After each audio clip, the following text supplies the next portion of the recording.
Liberalism, as we've known it, cannot survive for long, but it can certainly reinvent itself and adapt to new realities. The great advantage of liberalism over other ideologies is that it is very flexible and undogmatic.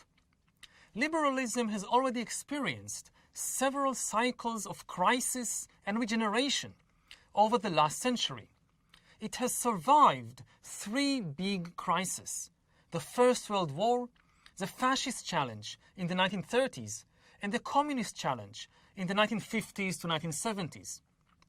If you think liberalism is in crisis now, just remember how things looked in 1918, in 1939, or in 1968.